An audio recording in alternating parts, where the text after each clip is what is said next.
we're going to bring the preliminary 5-year budget to order. All council members are present and accounted for.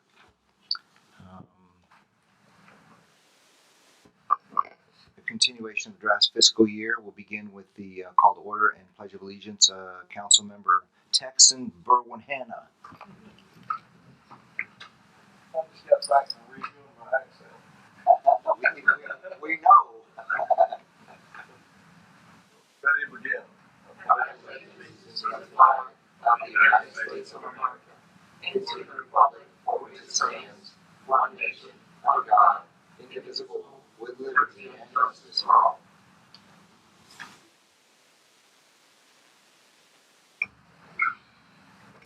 So, continuation draft fiscal year 2016-17 operating budget presentation.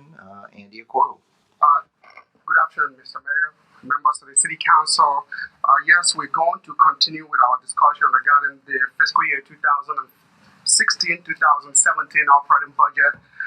But our primary focus today will be the discussion regarding fiscal year 2017 through 2021 capital improvement program budget. Before we do that, I recognize the fact that before we did the last budget workshop regarding the operating budget, we had not given you an advance copy of the budget. So we did give it to you at the during that budget workshop. We want to set up some time now to have you ask any questions, or if there are anything in that operating budget that you would like to discuss. We can do that first of all, and then we'll move into the capital improvement program budget. Any questions? Anyone? Seeing no questions, Andy? Okay, then we will go into the preliminary 5-year budget for FY 2017 through 2021. The discussion this evening will be led by our Public Works Director, Chad Blaze. And I'll turn it over to Chad, and other departments may jump in once we get to their turn. Good afternoon, Council. Thank you. Staff has worked collectively to prepare what you have in front of you. You have the full, complete budget for the CIP. What we're going to show you on these slideshow is the abbreviated, basically summary sheets for all the different funds that actually have projects. Any fund that did not have a project, we actually are not going to discuss it since nothing's going to occur. So we're not going to discuss or plan to discuss the individual projects sheets themselves that you have in your packet. But if you have any questions, any particular one, we'd be happy to answer any of those questions you have. So we're just going to kind of do a cursory overview of what we have planned for this next fiscal year and beyond over the next 5 years. And feel free to stop us at any time if you have any particular questions regarding this information. I know you're just seeing it now, so feel free to ask us to slow down, or if you anything you want to go back to, if you've got a question, feel free to ask. So we're going to start this off. Our mission statement is simple: to serve. Hitting the button too fast. To serve Norco residents and businesses in a professional and ethical, cost-effective manner with excellent customer service, and to provide high quality of life in the community that values its identity as Horstown, USA. So we are going to start off. This is the summary for all the funds, all the projects. The current fund balance we're estimating as of July 1, we have about $14 million in CIP-related funds. We're going to expect, when it comes to estimated revenues, about 4.7 going at the end of the fiscal year 17, but we're going to do about almost $13 million in projects. Most of those are in public works, so we'll end up with a fund balance at the end of this coming fiscal year, June 30th, 2017, of about $6 million. So certainly quite a bit of work planned, and hopefully we can achieve those goals that we're going to be stating to you in a second. If looking at the revenue, the total is projected to be $4.7 million, but it's worthy to note that most of those revenues are revenues coming from third party.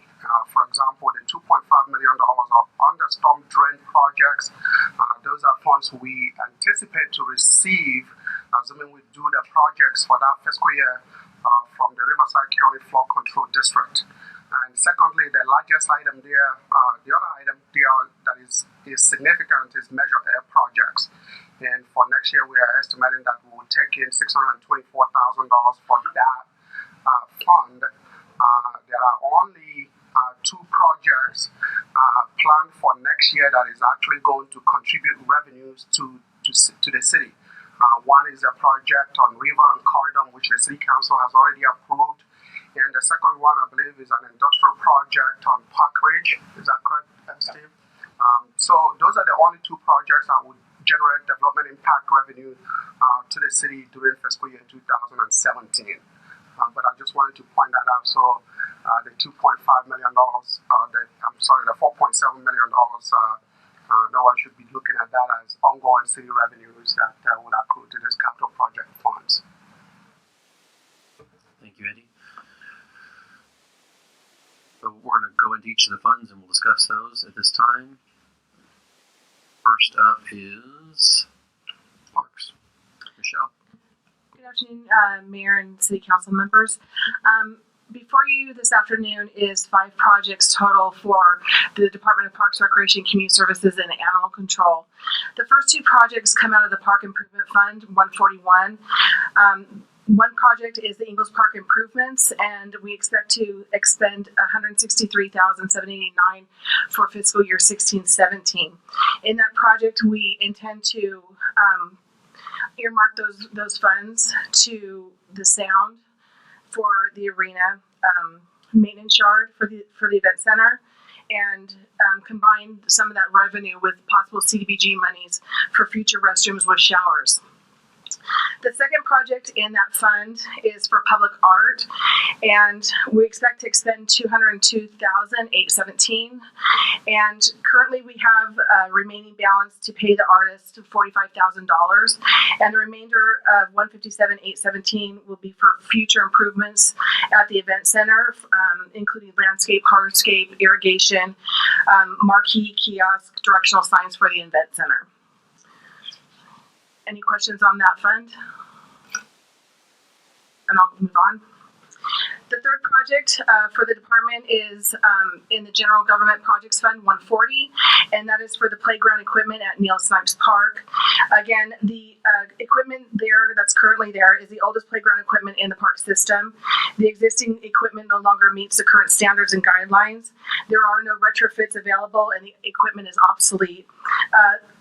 I want to remind you that that park is very active in the daytime, during the weeks and the weekends, and we are looking to add age-appropriate playgrounds to that facility. The fourth project for the department is in the Facility Improvement Fund 152, and that is the replacement of the city air conditioning units for $35,000, and that is to replace 2 7.5-ton AC units at City Hall. And currently those units are 32 years old and have outlived their life expectancy. The new units will be energy efficient, and we continuously put Band-Aids on the maintenance right now. And with the new units, we expect to reduce the environmental impact. And finally, with Animal Control Facilities Fund 151, we are looking to do a project with some leftover money from the project of the Animal Control new building, and that's in $19,585 money that we were going to spend, and that's Michelle, can you tell us the page numbers? Oh, I'm sorry. What page? Page 156.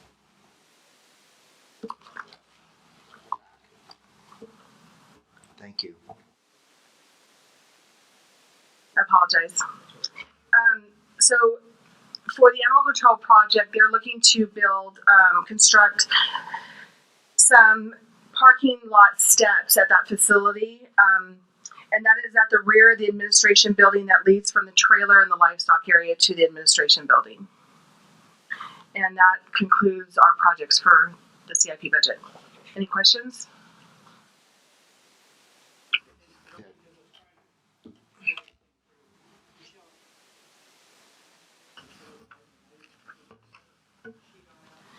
It is on the page for the Park Improvements Fund 141, and that is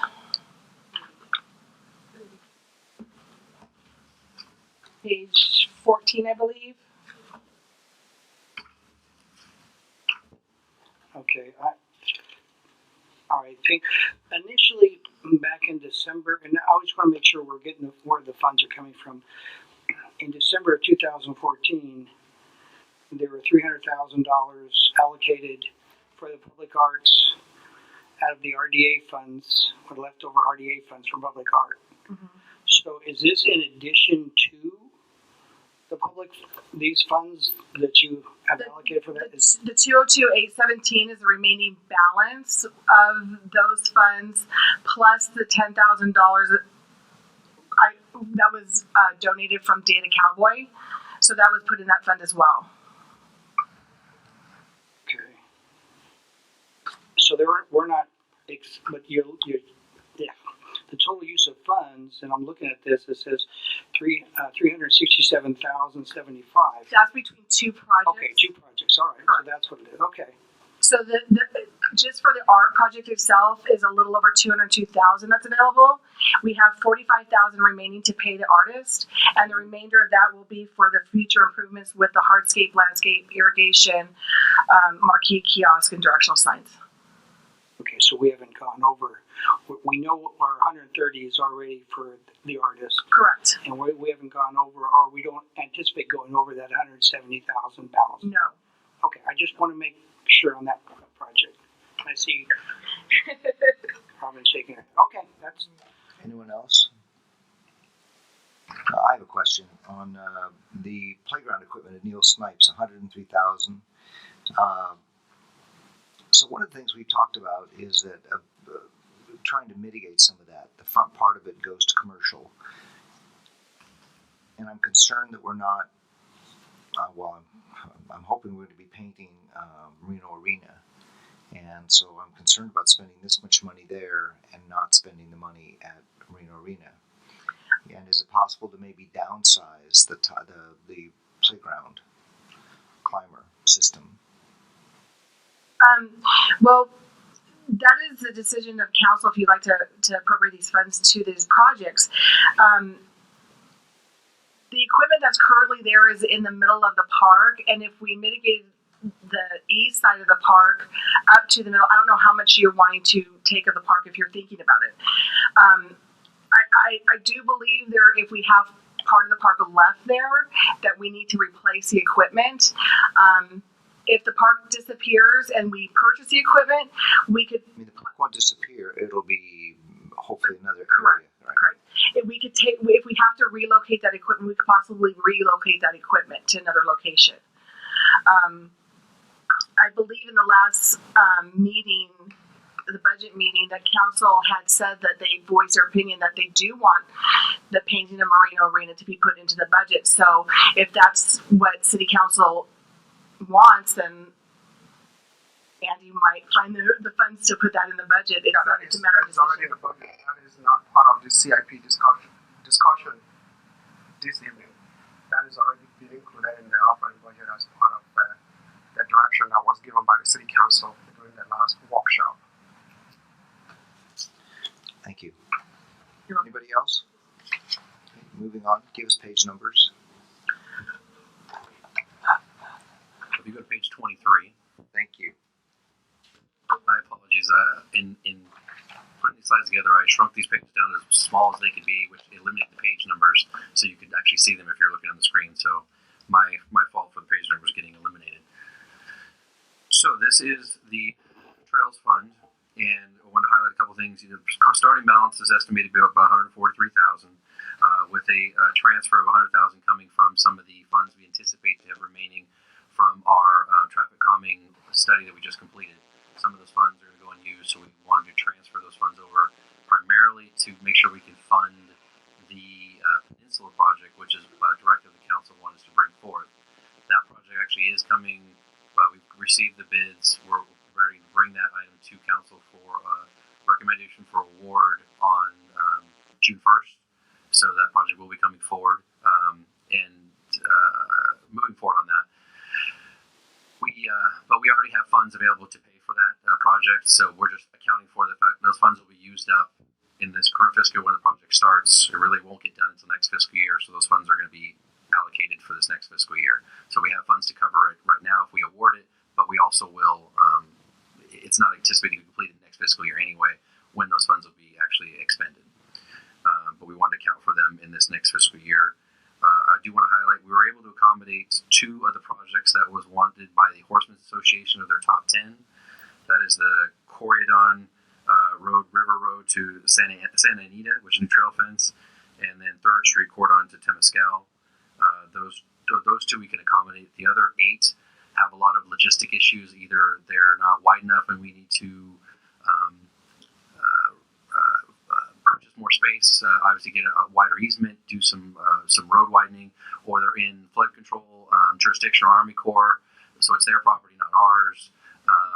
There's, in some instances, there's a trail behind the Pacific area where they want the new trail to go, but there is an existing trail adjacent, just goes to the backyards of properties versus they want to go to the front.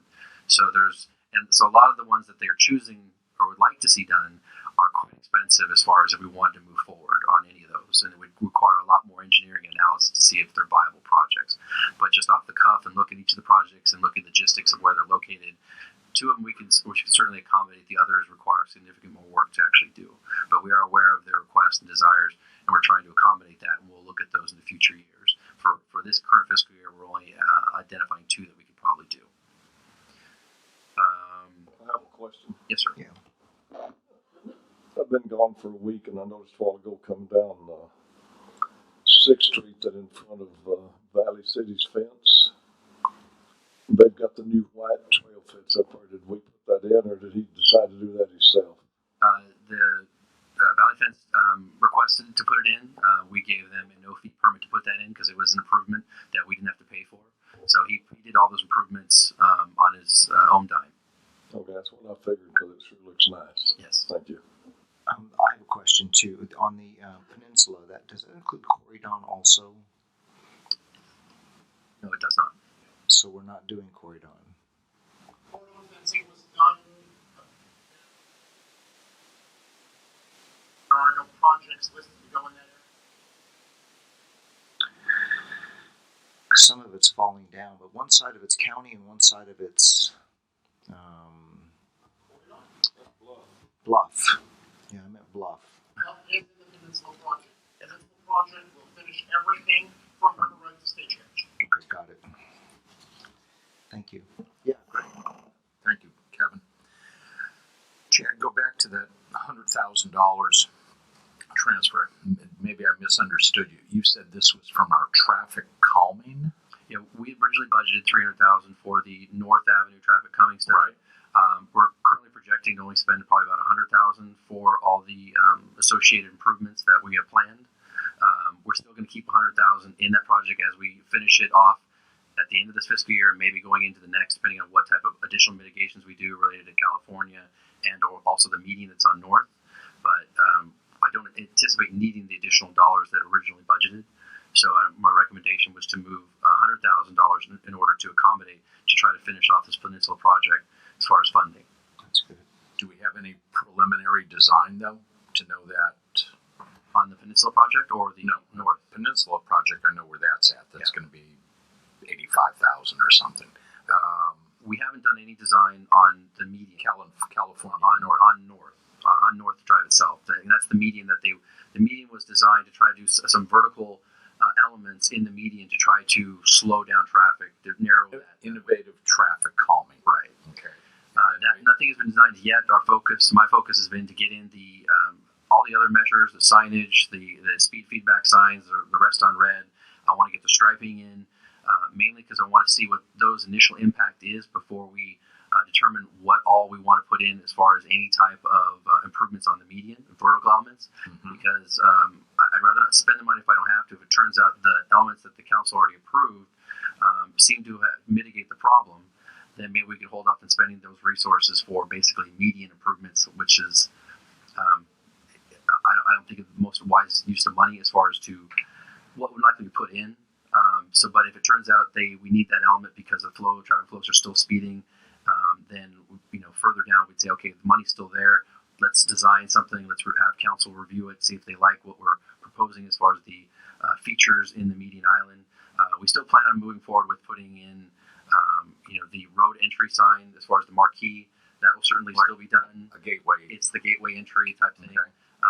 But it's what we're going to put in on all the median from Crestview all the way down to California.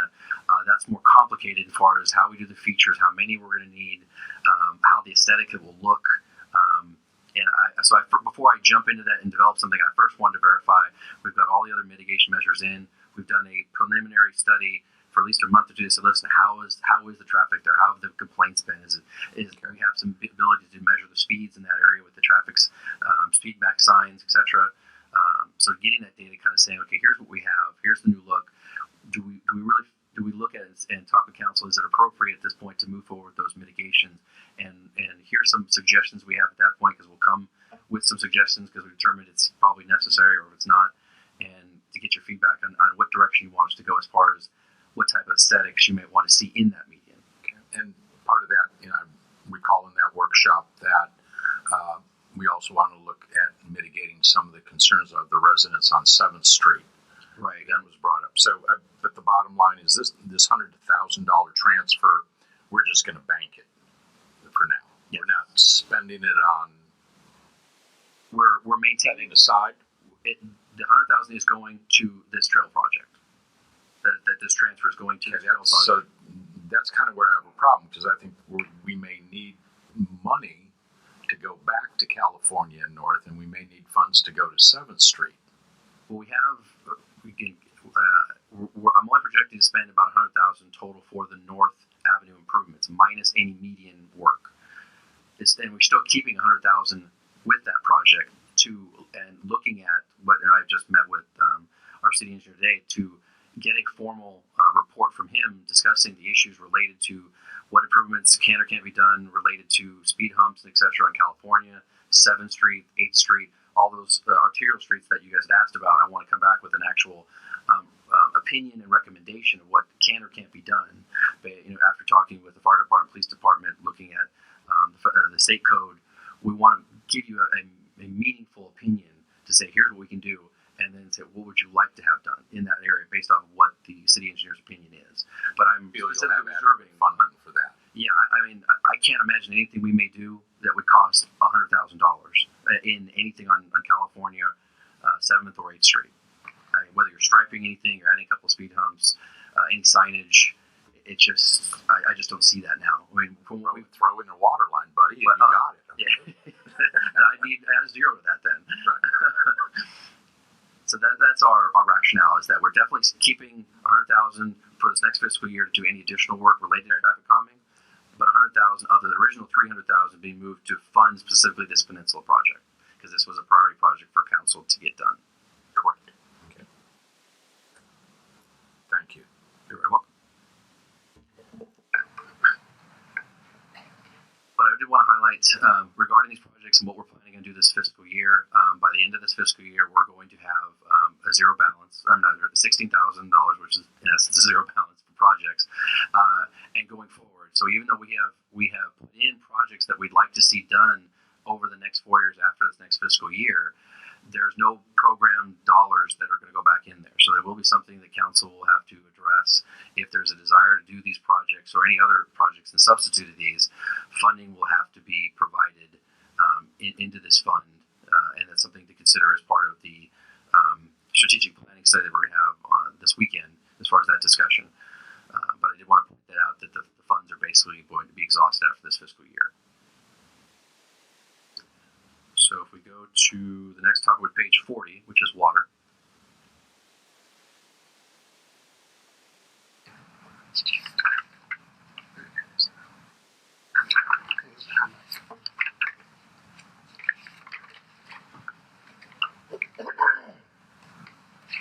So what I'd like to highlight and just remind the council is in this, all the public works projects and funds you'll see, we try to do what we should be doing, which is projecting out 5 years of actual projects, regardless whether there's funding or not. We wanted to give you an understanding of the projects we need to do, and when we'd like to plan to have them done each of these next successive 5 fiscal years.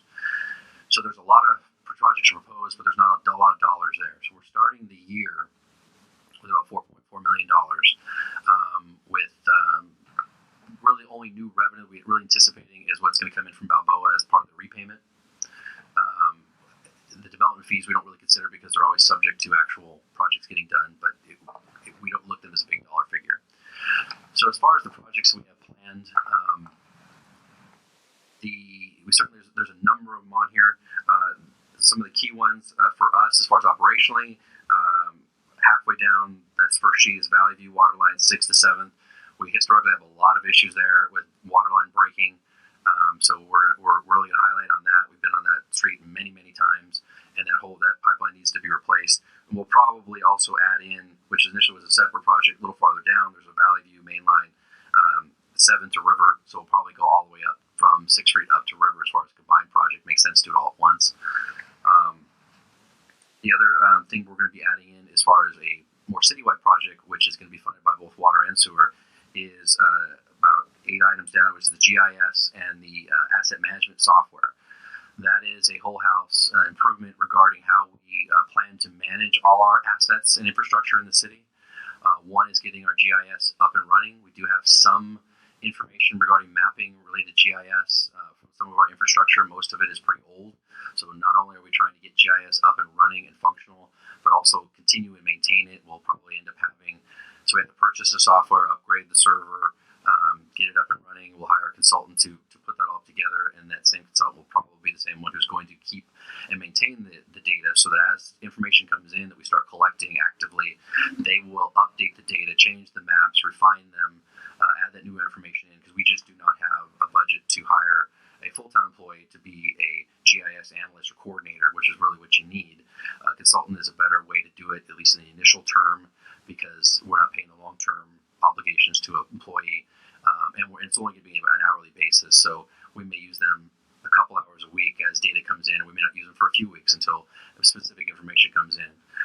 But they'll be charged with maintaining the data, keeping up to date, so that we can actually have an active mapping system that we will use internally, but we can also link it to our website to show active projects, where we're doing work for water, sewer, storm drain, and it'll be an interactive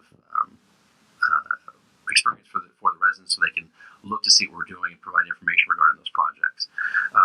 The second part of that is the asset management software, which is right now we don't have an asset management or work order system. It's pretty much we all try to work together. As we get phone calls in, we try to write it down and send it by email or phone call to the appropriate department. The departments, usually when it's public works, will write down a work order system, paperwork order, what we're tasked to do. We'll fill it out best we can to give that information to the supervisor of what we did, when we completed it, any parts we might have used, etc. But there's not a process where it automatically will call the resident, tell them, hey, we fixed this, we fixed that leak, we corrected this light that was out, you identified.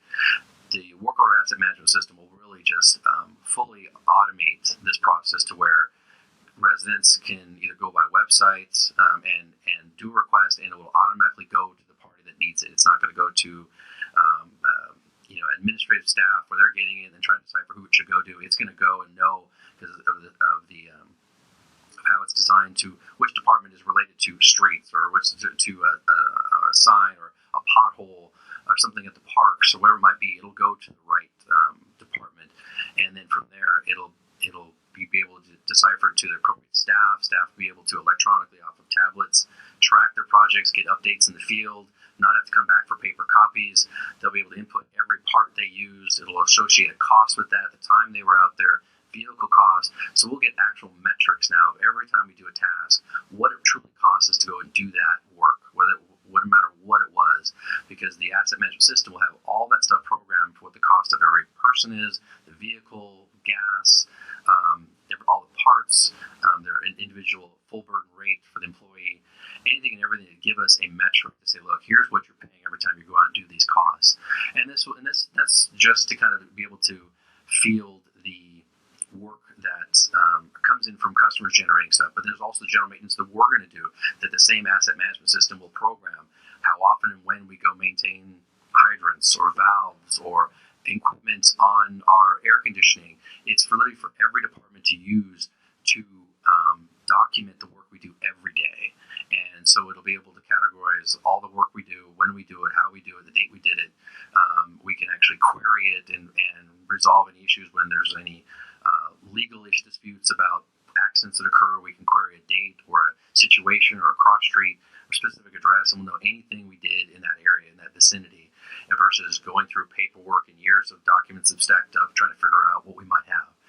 So this will save us a lot of time, a lot of resources in regards to the fact we can actually be doing more out there now versus spending so much time doing what we're doing now and accomplish more for the money we're already spending.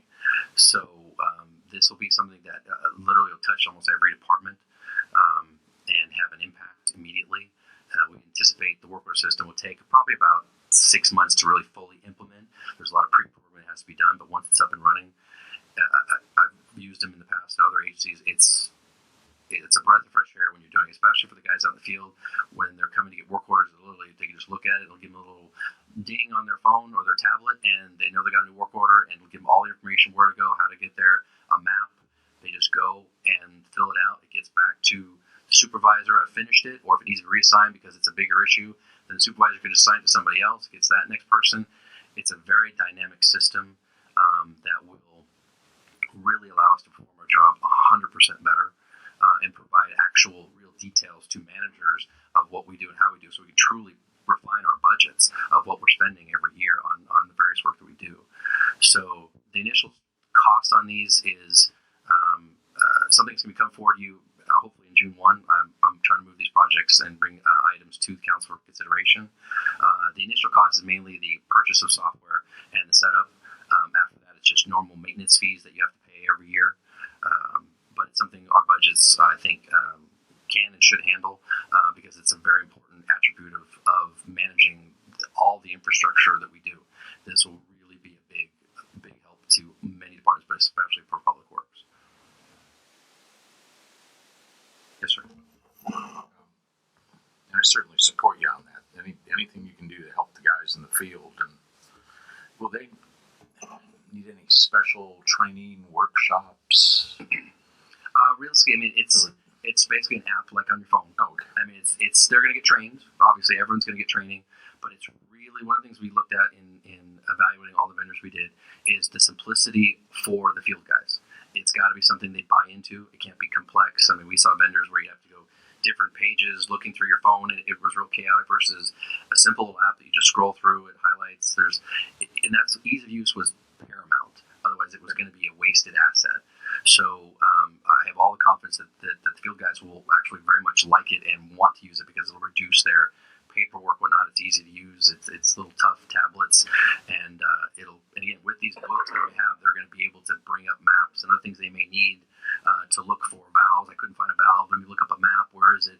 So the integration and the automation of bringing these two assets, GIS and the asset management work systems, will change their lives. I mean, it really will. Good.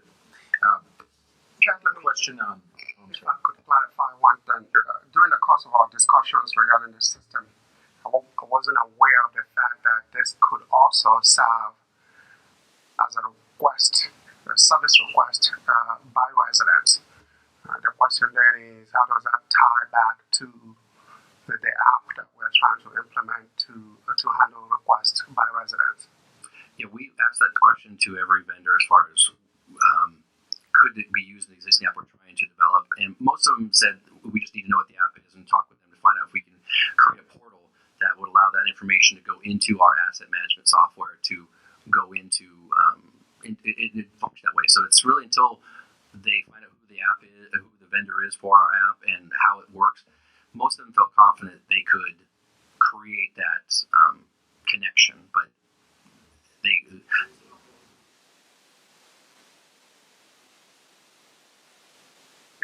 Well, the software has the ability to do that. I mean, as far as to be integrated with our website to pull that information. As far as the app, I don't know if, because I haven't been dealing with the app, I don't know if the app portion you're developing to indicate or do work orders or issues, where that information goes to. What I understand from the vendors, they can make that information go into the asset management software systems to delineate where that request or issue should go to. But they just need to get together and work out the logistics of that. It's really just opening a portal and making sure the data that's being pushed out from the app is compatible in putting the necessary information that is going to be sought for in the asset management software. So there might be needs to be some tweaking from the app itself as far as data that's put in, etc. But I'm not 100% sure as far as how it will be done. But they've all said it shouldn't be an issue. It's just working with the designer of the app. But the general assumption is that this software is meant to be internal use only, but it can be integrated with our website so that the current service orders that customers can put in from the website are automated to go through asset management system. It doesn't go to someone's desk and they got to type everything in again. It just all gets integrated so it's seamless. That's the goal. We didn't want to keep doing the same work we were doing. We want to make sure everything is automated. I like it. Go ahead. Yeah, just a question, and maybe Andy, this is probably more you on a clarification. The repayment for Silver Lakes from Balboa, $286,000. Am I safe to assume that's a half number, and the other half is in sewer? Okay, and then just a clarification. This is the monthly payment on the repayment of the $6 million. The interest income, is that this investment earnings, or where's the interest income going to?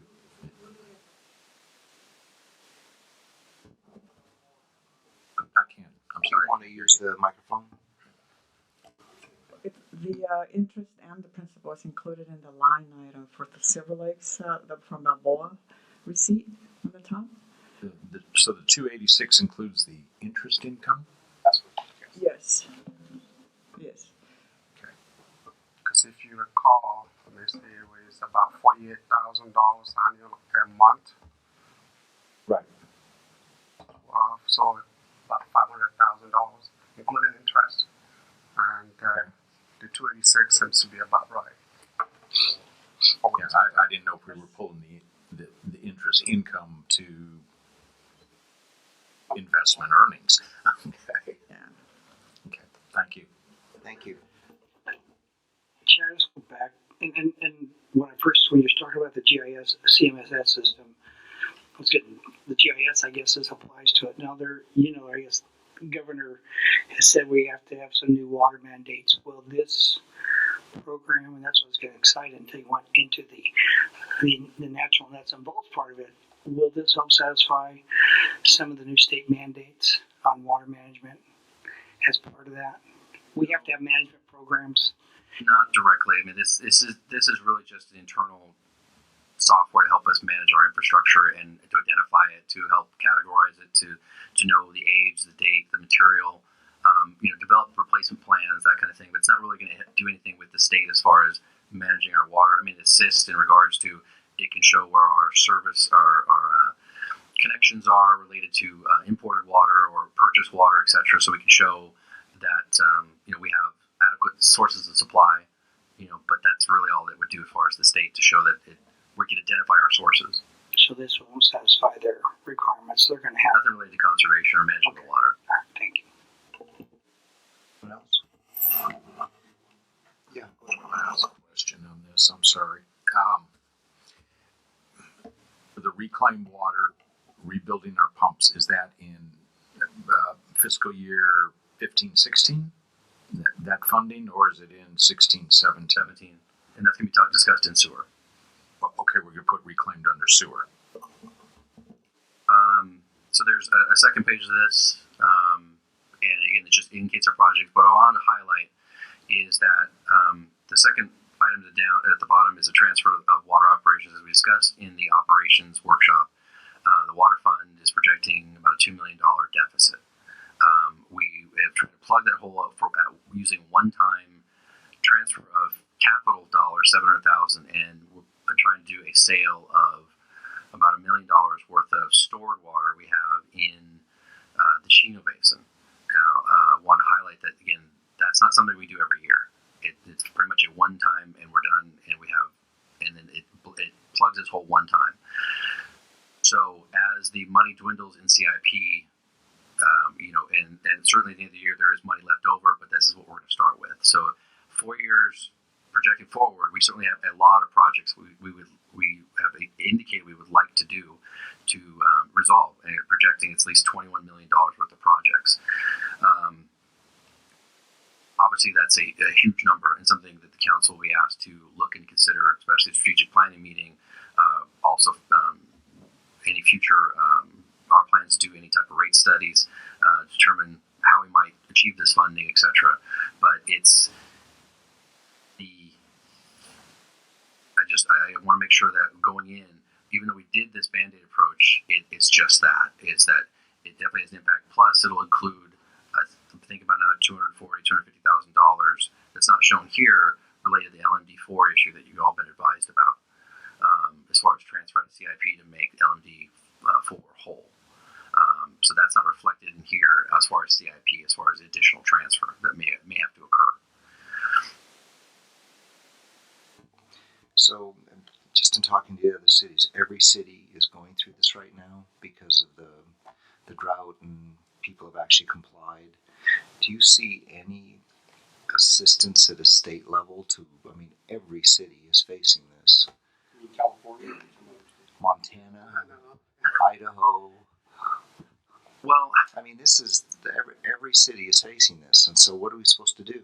Well, I think they're facing it, but in different degrees, and everybody is unique in their own interest. So it's hard for me to say. Norco has their own issues in regards to that. Our rates are really only cover paycheck to paycheck, as they were designed. They didn't plan and really have a lot of revenue to plan for CIP. So yes, selling less water impacted us in regards to we still have take or pay demand. So we basically will have to use the most expensive water first, which is the most costly. But our rate isn't based off of 100% imported water or purchased water. It's based off of a ratio of 70-30. So we're not recouping all the money we need to recoup in our sales because it's not all that take or pay water, which is the first water we should always, in a budget, so assume we have to pay. So our rate should be based off of that. So you not only want to generate money just to build up your own O&M fund, and you really at least want 120 days of surplus O&M fund just to cover your budget. So what if our budget is $10 million? We want to make sure we have 120 days worth of that budget to cover just every year. Then you have your CIP that you want to be funding. You usually want a contingency fund for rate stabilization. So if you have these types of years, you can take that money that's been put aside, let's say it's $1 million, to cover that one-time loss, because it's an ebb and flow of the cycle of when there's drought issues, you sell less water, you need to make it up, but you're not going to asking the ratepayers to go pay it all of a sudden and raise your rates. We paid it off, sales went back up because the drought was called over, and you're selling the same amount of water and you move on. So it's normally a rate stabilization fund. And then it's about how much you need to generate, because every agency is different because the amount of projects they have to do. If you're, for example, just to give you a scale, a mile of pipe is usually about $1.5 million to do, design and get it constructed. And so if you've got 100 miles of pipe and you need to replace 50 of it right now because it's of age, you're almost paying $75 million now. How could you possibly generate that? You can't. So it's just trying to find a prudent suggestion on how we can raise funds to build up, like the general fund has done over time. They've built up their reserve. We need to do the same thing with water, with sewer, with some of these other funds, to gradually build up to a manageable level where we can do projects every year and aren't robbing Peter to pay Paul every year, and then all of a sudden neither has money. So it's a very tough discussion to have. It's a very painful discussion to have as far as what the impacts could be on the ratepayers. But the reality is on the O&M side, we have a significant issue we need to address quickly, and we're planning to move forward on that. And we have this next year to get it accomplished because we've filled in the holes. CIP-wise, you have a picture for going forward. Here's the project we would like to do and need to do, and what the sheer cost is going to be. So basically, after this year, we will have $1 million or so to do projects, which is not much of anything in the water side. A mile pipe, like I said, is $1.5 million. You blow through that one project, you wouldn't get much done. And if we had an emergency, we don't have funds to do anything with it. So I'll stress that again. Building up a CIP fund is very, very important for our system on all our funds. But to other cities, they all had different issues. Some of them had, again, lower rates they didn't expect. They had lower sales. They had all their rate in a commodity versus the fixed fund. And I know one example is Yorba Linda. They lost $9 million in 1 year. And they raised their rates a ton because they had to make up the money. They just did it, even though it was very unpopular. That was the result. They lost $9 million like that. So every agency is different ways. Some of them have not had the impact because they had a large rainy day fund and they're weathering the storm, but that fund is dwindling for them. But so every agency is different. There's not a similar answer for every agency. Thank you. Any more questions related to water? I'm sorry. On the 700,000 that we're going to transfer from Chino Basin, what do we have left as an asset reserve? Well, the 700,000 is coming from CIP 2 operations. We're looking to sell about 2,000 acre feet from Chino Basin, which we hope will generate about $1 million. I think total we have in Chino Basin storage is 3,500 acre feet. So we have some water left. Okay. But again, you're dependent on a water market that goes up and down too. Its price is variable based on who needs the water. And right now, people usage is down, so there's not a big market for buy that water. So we're not in a seller's market right now anyway. So we're going to aggressively try to find in those individuals or agencies that need the water, and hopefully we can get the price we're looking for. But we'll have a small amount of asset left after this year. But it took us 15 years to build that up. Correct. Right. Thanks. So we'll go to streets, which is page 76.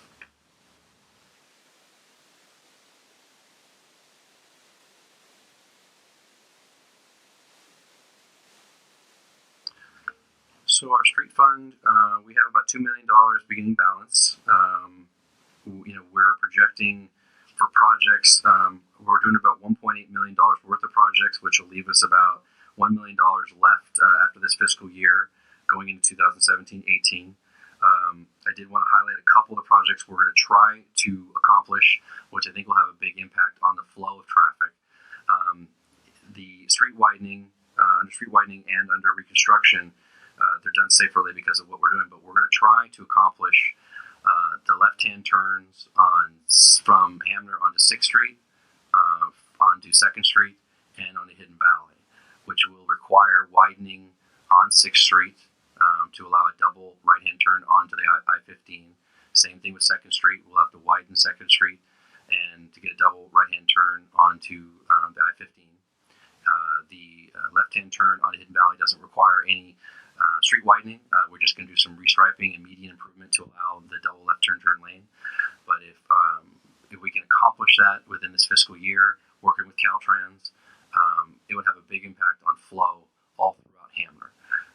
So that is our goal. One of the primary goals is to move on from the study we already provided you earlier this year to actually implementing those improvements. So I did want to highlight those. Chad, I got a question there. Yes, sir. You go widening those 3 streets, well, where are you getting the property? How much property are you taking to the right-hand side of the road? We have preliminarily determined that we actually own both properties. The right-of-way along the 6th Street, we still own that segment of property, and the same thing on 2nd Street. We have I think it's a 25-foot easement through there, so we can go and effectively do that. We don't have to purchase the properties. We just have to move some utilities, re-improve the roads, redo the sidewalks, etc. So right now that was the biggest impediment we thought we might have, but at this point, preliminary staff has the investigation that we shouldn't have any issues with obtaining the additional distance we need in the street. Okay, we haven't determined how much yet, whether 6 feet, 10 feet, because we can restripe lanes, the whole width of the roadways if we need to accommodate the proper amount of lane width for each lane going both directions. And it won't, on 6th Street, it won't interfere with any of the businesses there where you're going to take the property? No, because it's only on 6th Street, which is pretty much just it's the sidewalk and grass right now. So it's not going to impact any of the parking lot area at all. Okay, yep. Thanks. So, Chad, when we had our traffic calming study, I initially thought that we owned the sidewalk. So that is true. We own the sidewalk on 6th Street by Starbucks? Yes. Good. Thank you very much. So again, I did want to highlight, we plan out for 5 years. It does show by year 2019-20 that the funds have been exhausted by the fiscal year. So again, it's a long-term planning objective that we'd like the council to consider of how we put funds back into the street fund. As this is not the Measure A money, this is city dollars that we're putting in here. So we do have an issue in that we are going to expend our funds within at least 3 additional fiscal years. It could be sooner if we do more projects. So we'll move to storm drain, which is 104. Stay on street for a second. So, as we're running out of funds, and don't hold me exactly to this amount, but we have, I'm going to say, approximately $300,000 in our cash in lieu account for street improvements that we've had over the years. Where does that cash in lieu account, say that approximately $300,000, Andy, where does that go to help offset some of these street improvements? Try to get that. I don't know what the exact amount is.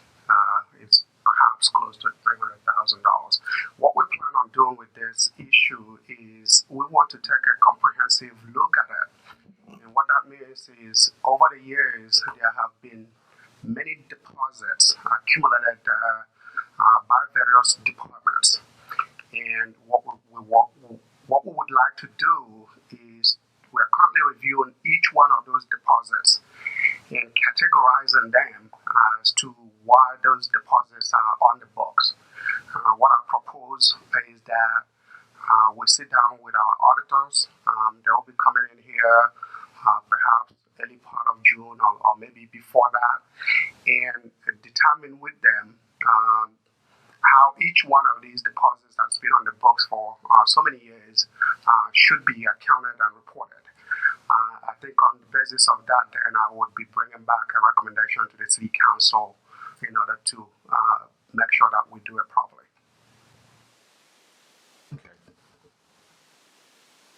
I was just trying to give you $300,000 that we haven't spent. And Berwin, you'll remember with Jimmy on the towing yard, it's been like $15,000 or something for forever.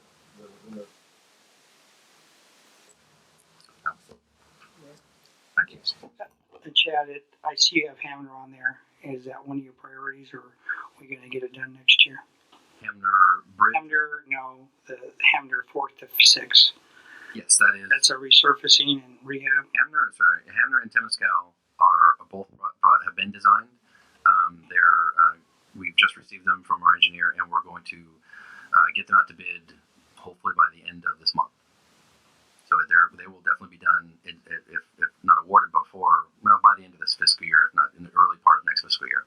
So they're one of the first ones that are going to get done this next fiscal year. Okay, because they're getting pretty rough. Yep, so yeah, Hamner 4th to 6th will be completely redone, and Temescal 1st or 2nd. My second thing on the transfer of the trail fund is that you've got $100,000 going to trail fund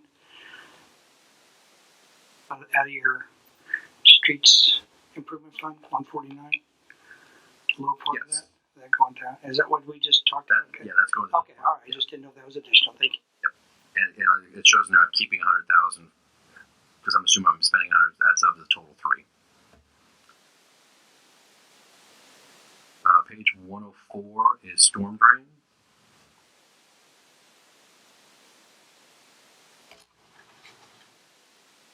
Okay. So on storm drain, the balance shows is $200,000. Obviously, it's not a lot of money. Most of our funding, thankfully, comes from flood control. They have been and continue to fund 100% of our projects. There are various levels of projects, whether it's level 1, which are large-scale projects that they're designing and they're funding and constructing on our behalf, to level 2, which is ones that we design, they fund, but we construct. They give us all the money for those projects. So it's a little deceptive on this. Why it shows, other sources, which is flood control. Most of the money that we're spending is coming from them. All the projects under various drain improvements are ones we're actively working on, except for the minor storm drain in Bluff Street. That one is is more in going to be coordinated with any work we end up doing with our treatment plant slash reservoir site that's there off of Bluff. So when we do that, we plan to do any street improvements, storm drain all at the same time, so we're not ripping up the street several times. So that's why we pushed that off, but we can always bring it up forward if we choose. Again, it's all funded by flood control, so we just have to request the money. They pay us up front for the proposed funding, which includes engineering, 10% contingency, and the cost of the project that we're going to award to the contractor. So thankfully we get all up front and pay the vendor, so we're not trying to receipt that money in arrears. So quite a bit of work, but it's all flood control, mostly flood control dollars. So we're definitely trying to keep busy. We're trying to resolve the issues that have been expressed by many of the residents all over the city for different reasons, different areas. And we don't have anything programmed in the next 5 years because we're mainly trying to get these ones done and determine the impact that they had on overall scope of what we're trying to do as far as improve the various areas in the city. So, but we are looking at other areas that we might need to do and how they could be funded. But there's several projects that are on this list that have a large impact on the city that are entirely being done by flood control in their timing. So as soon as those get done, they're just not listed here. Those also are, I'm sure, key things that residents are waiting for. We just don't list them here because they're doing all that work. Okay. So, Excuse me. yes. On the use of funds there, the second one, lateral and Pedley Avenue from Highland Elementary. Is that a typo?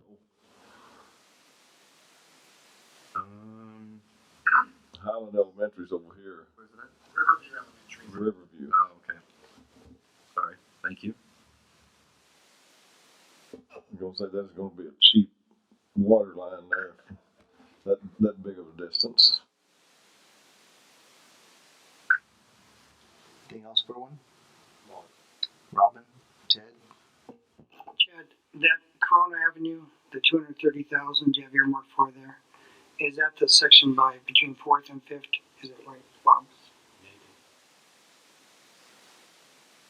Isn't native dance in Corona? Is that something that? That is.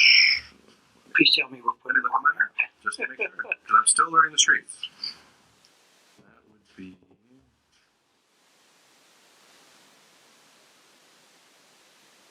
We've only promised that guy 3 years ago. 5 years ago, I'm sorry. Terry, do you have that information handy?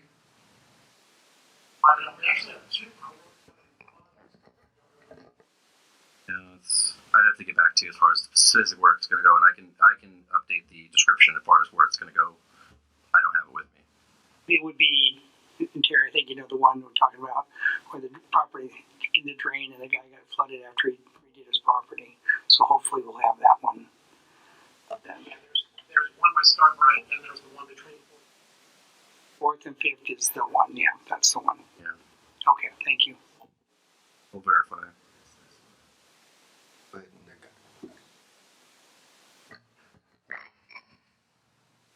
I believe this is the project, the one that has been where the guy has his swimming pool and all that stuff that goes into it. Yes, and because the design is complete and that is getting ready to go out for bid. Just a clarification, I believe part of that project is that storm drain line runs all the way up to 5th. Yeah, we'll have to verify. I mean, it corrects part of that problem on Corona Avenue, but that drain goes all the way to 5th Street. Yeah, we'll have to verify. Really, doesn't it, Terry? It doesn't go somewhere over in that area? Okay. Right. and I don't know what the same Taylor. I think originally it was supposed to go. Okay. All right. We just installed it. Thanks. any other questions? Okay, we'll go to page 117, which is the sewer facilities.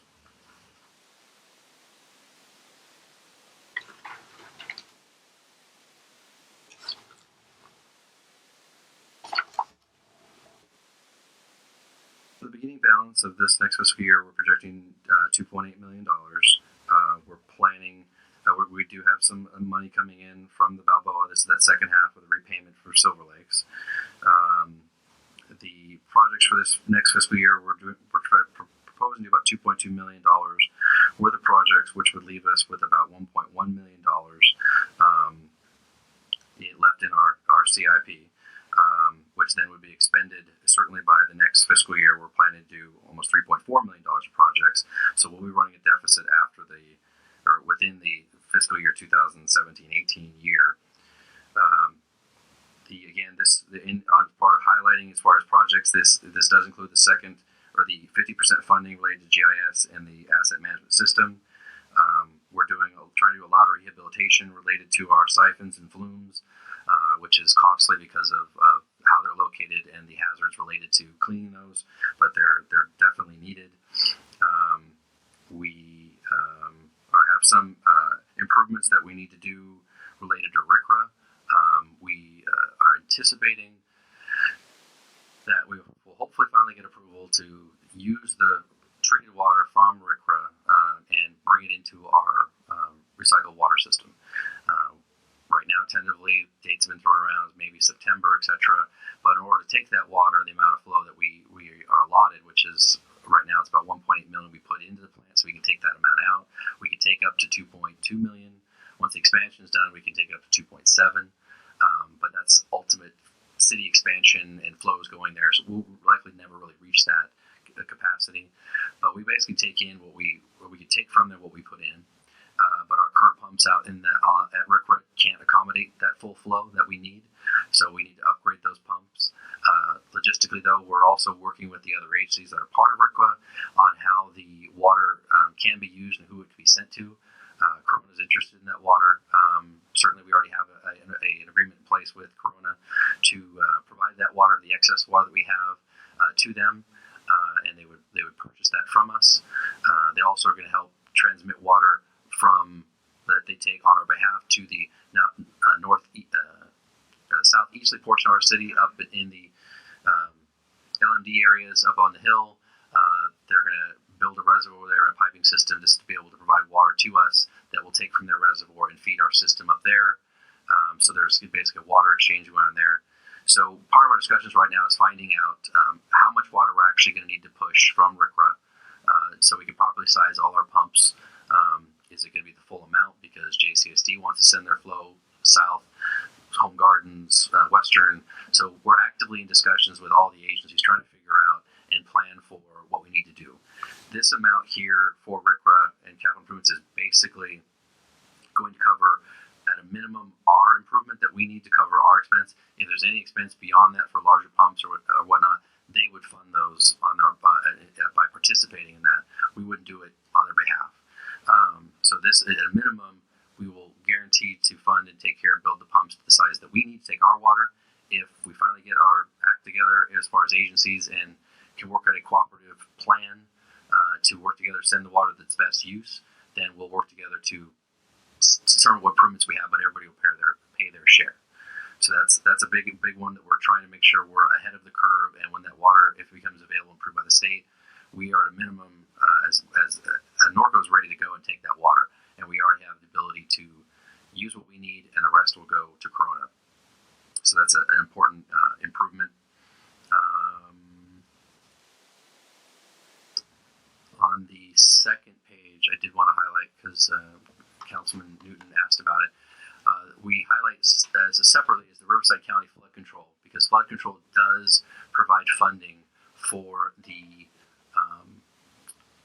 recycled water projects that we want to do, i.e. the additional pipelines. We put in the pipelines we have through grants that we received, so basically everything's been 100% funded through various grants we've been able to get over the past 6-7 years. The funding that's being provided by Riverside County Flood, unfortunately, is not 100%. It is a 50% match.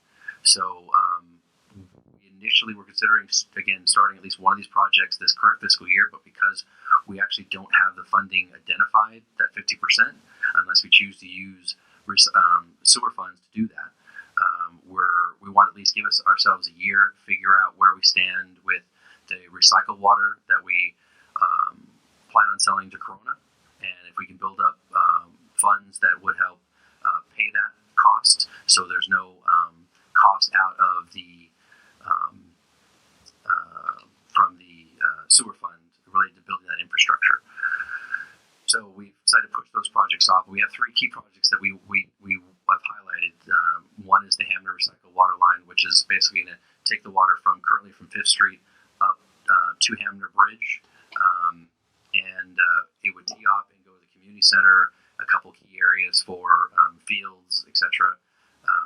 But it's mainly to get that utility line in.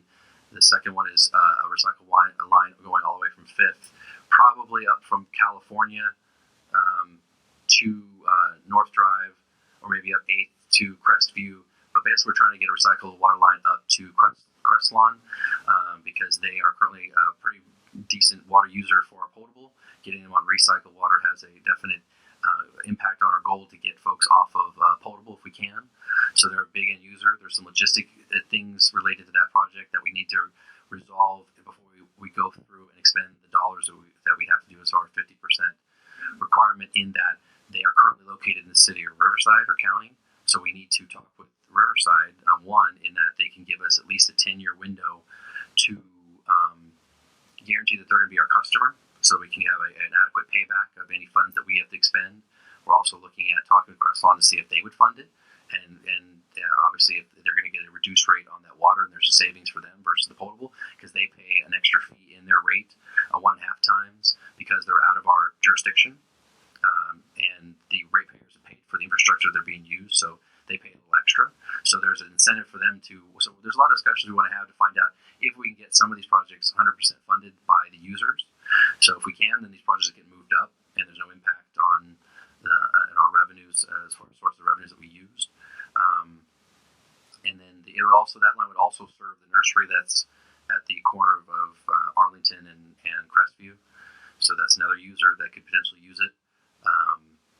The other one is Norco College. The college has a decent use, so if we can extend the line to Norco College from 5th Street and get them retrofitted, but we still need to talk with them about their funding, what they have available, because you have to do a lot of work on site to properly retrofit your on-site irrigation, signage, etc. So we want to make sure that they have their own funding to do all those conversions on site. But we're happy to bring the water line in there.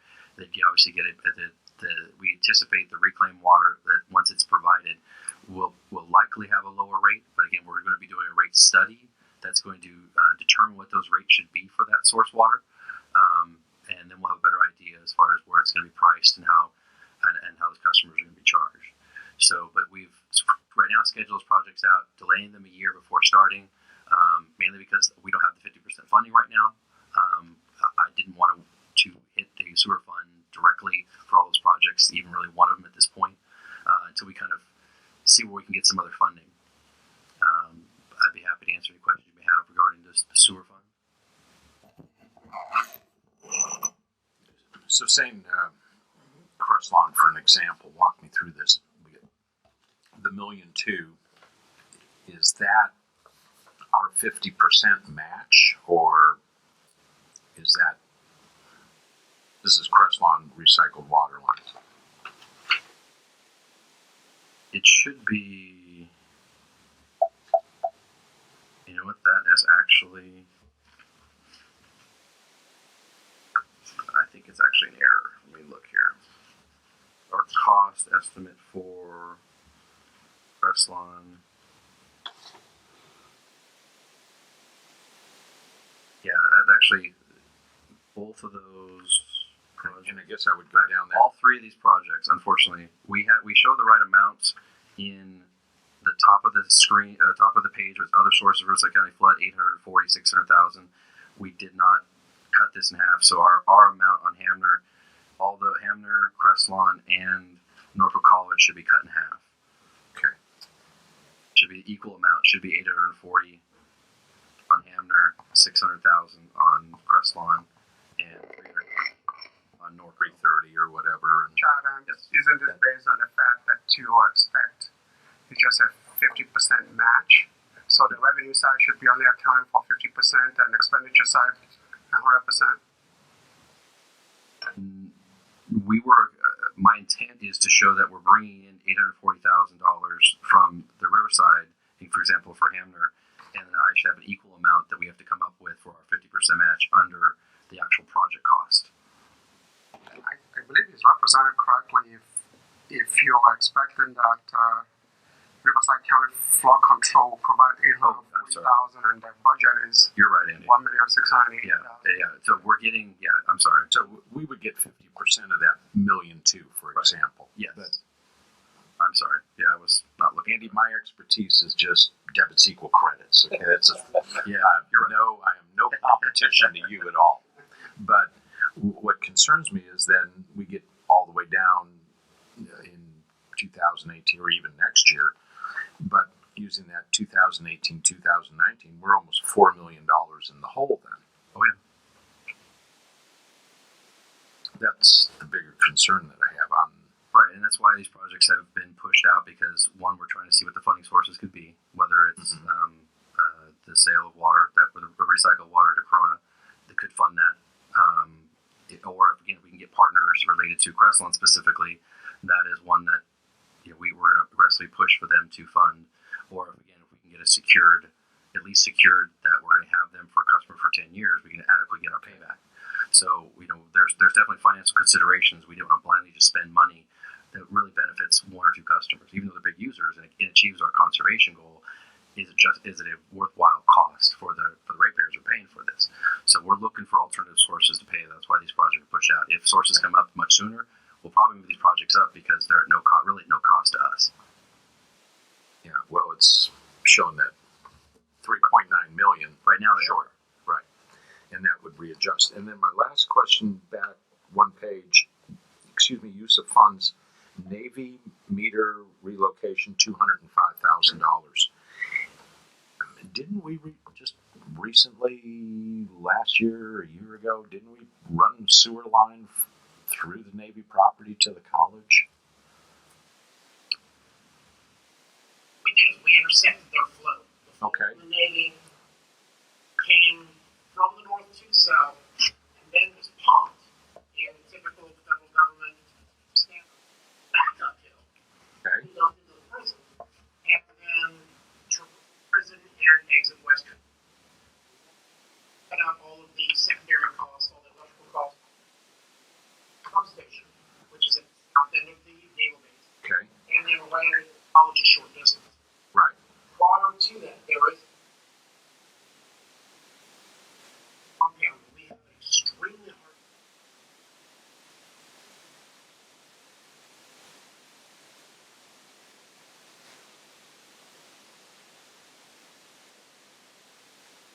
So I guess part of my question would have been, with that scope of work that was done, should it have done matter. Would that meter relocation been included in the scope of work that we had performed? Okay. Then, can the Navy participate in this cost? Why is that our burden? I mean, other than we can't get it to read it. We can't get in there to read it, but. We can have a discussion. I mean, technically they're our customer, and we're required to meter them appropriately. So it's a real obligation to do that. Should it have been done as part of the original project? For me, yes. But the reality is that there's logistics and issues of ownership at that point. We were just water over the flow there. So, but certainly we can have that discussion. But it is the Navy, and we have to find out if they're willing to even listen. Well, right now we just need to make sure we adequately can measure and understand the flow that's coming from them, so they're properly billed. And that's what we need to do. Well, if they won't let us read the meter, I guess we shut the valve closed, and then fill the lake away. Yeah, you'll get a phone call quick enough. So you get the $200,000 from the Navy on that? Thanks.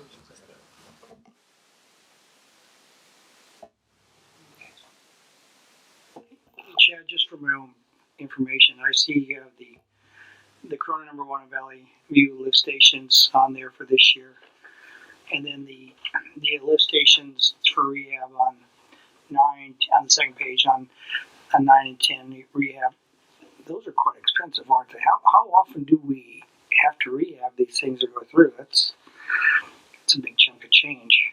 Yeah, they are expensive to rehab, especially if they're doing a complete rehab versus just a partial. How often? I don't have the how often do we actually rehab these, if at all?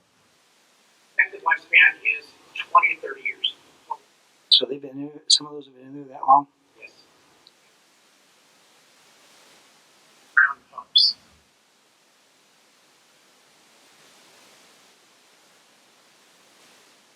Okay, yeah. Two.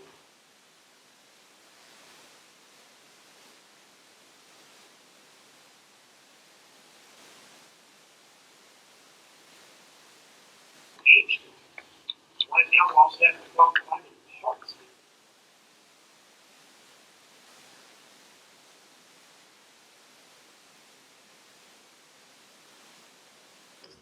Okay, so these are well over 10, 15 years. This isn't something we do every 5 or every Correct. under anything under 10 years. The introduction of solids into the system. Pipes. Okay. Well, I just Now an issue that we're facing with those stations. I was concerned that we had to do these every 5 years, but if you're telling me every 10, 15 years, that's a little more acceptable. Thank you. Robin, Ted. Okay, moving on, Chad. We'll go to page 151. This is the Sewer Fund 148.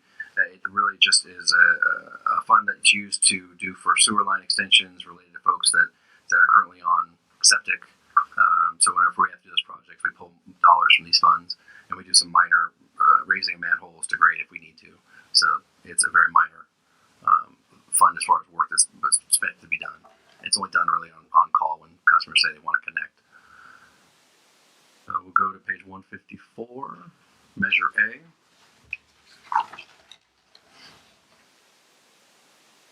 So our beginning fund balance is going to be $2 million. We expect additional revenue of $600,000, so about $2.6 million to use. We're projecting to spend about 1.8 in projects. The first two to highlight ones we've talked about before, which is the rehab and overlay of Hamner, 4th to 6th, Temescal 1st to 2nd. Again, we're using 2 funding sources, streets and Measure A. That's why they're repeated. So we broke out those costs. And then these are the various streets that we're looking to try to do work on. Market Street, we're going to try to fix the sidewalk that's down there where the trees are at. They've lifted up that area right in front of the Bank of America down here, and also redo the street. So that's a little small project, but it can have a big impact. And then various streets that we're going to try to work on. River Road, Bluff to Corridon, Golden Gate, Corona. And then we have other streets that we're planning on working on in the future. We do want to highlight as far as funding. We're trying to be aggressive in using our funds, but we also we kind of want to leave at least 1 year's worth of dollars of funding, annual funding from Measure A sources, so that we're not down to zero every year, and then we can. It's a resource that we have that comes in. It goes down up a little year to year, but we don't want to go to zero as far as you want to have money for emergencies or special projects, and so I don't recommend being very aggressive to really get down to zero. Although again, towards the later in the years, down at if you see the fifth year of this plan, we are basically spending the money as quick as we can to be as aggressive as project. So it's again, it's a fund source that we could do more if we had more, but again, that's up to the state. But like I said, if we can augment dollars into our street fund, again, we can do as many projects as you're able to fund, and certainly there's a lot of work out there that needs to be done. Any questions on this particular fund? Berwin? I have a question. I don't remember. Maybe I just missed it. The street, 3rd Street, going from Hamner east to Valley View. I was on that today, and do we have any plans to maybe do anything with that? Then 3rd to Is that Valley View right there, Corona? Valley View, yeah. You have the big. I mean, we have.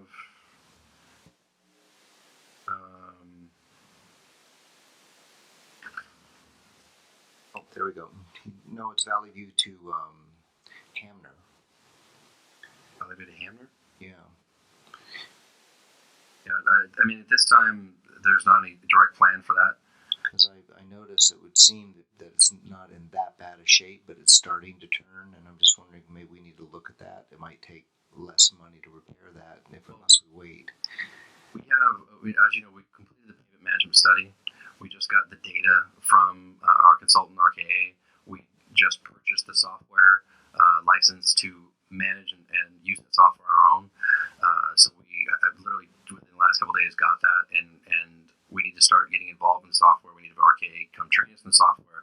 The reality is we have a lot of streets that need work, and we need to properly analyze each of those streets and what's being called out for is the existing condition, what the current rating is, and what's going to cost to upgrade them to a certain minimal standard. Obviously 100% is the best.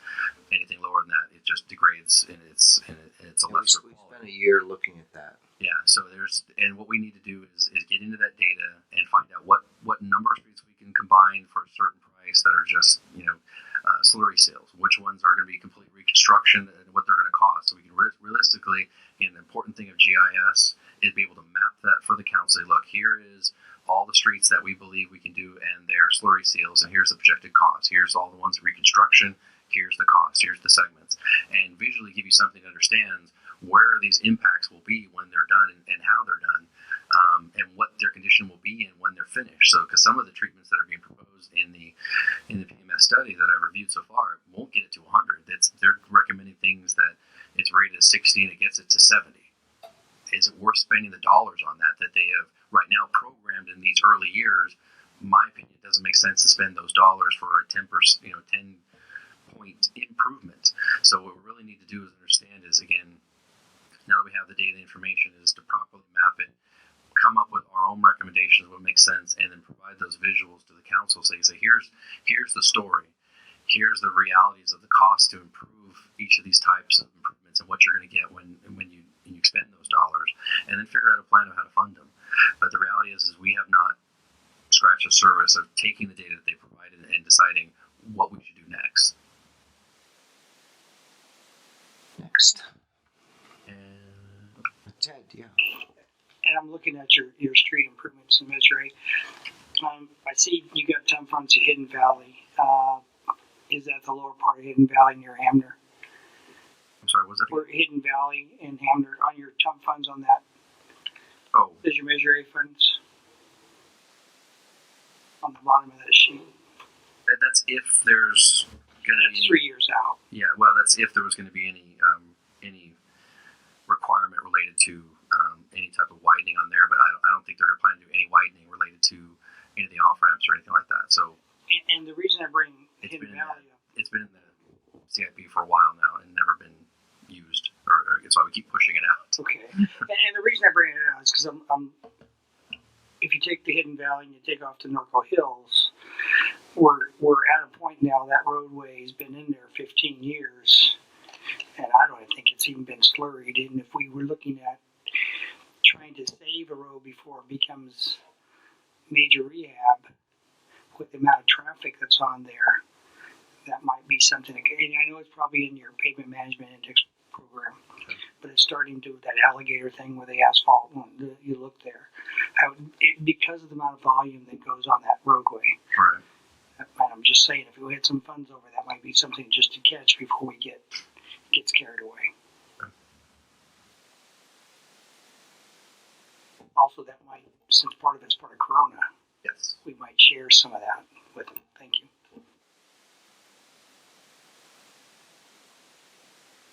And that is. Oops. Unless somebody has any other questions. Any other questions? All right. Yeah, good job.